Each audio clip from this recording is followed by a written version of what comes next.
Dilantik menjadi Raja Negeri Kailolo, Ali Horela siap perangi peredaran narkoba di Kailolo. Raja Negeri Kailolo, Ali Horela optimis perangi peredaran narkoba di lingkungan Negeri Kailolo, Kecamatan Pulau Haruku, Kabupaten Maluku Tengah. Kepastian itu ia sampaikan usai merespon permintaan penjabat Bupati Maluku Tengah, Muhammad Amarasa Besi untuk membasmi peredaran narkoba di Kailolo. Horela mengaku untuk membasmi barang haram itu tentu tidaklah mudah. Namun ia memastikan rencana baik itu akan berjalan secara perlahan.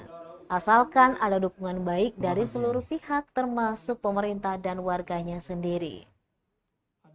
Selain memberantas narkoba, ia juga memiliki beberapa sasaran utama untuk mengembangkan potensi yang ada di negeri Kailolo.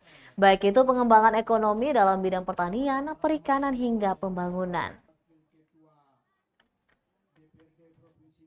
Diberitakan Ali Horela resmi dilantik menjadi Raja Negeri Kailolo, Kecamatan Pulau Haruku, Kabupaten Maluku Tengah, periode 2023-2029. Horela dilantik pada Sabtu 18 Maret 2023. Pelantikan itu diselenggarakan berdasarkan Surat Keputusan Nomor 141 Tahun 2023 tentang pengesahan Kepala Pemerintah Negeri Kailolo. Horela dilantik langsung oleh Muhammad Ali Latukonsina yang mewakili penjabat Bupati Maluku Tengah, Muhammad Amarasa Besi. Ali Horela dilantik menjadi Raja Negeri Kailolo menggantikan raja sebelumnya, Rusdi Marasa Besi yang telah berakhir masa jabatannya.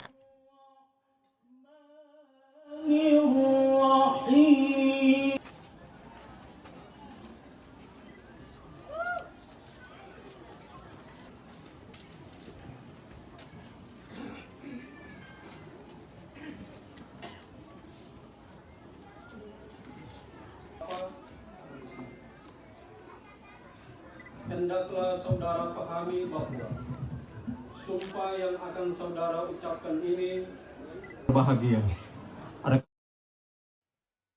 Terima kasih sudah nonton. Jangan lupa like, subscribe, dan share ya.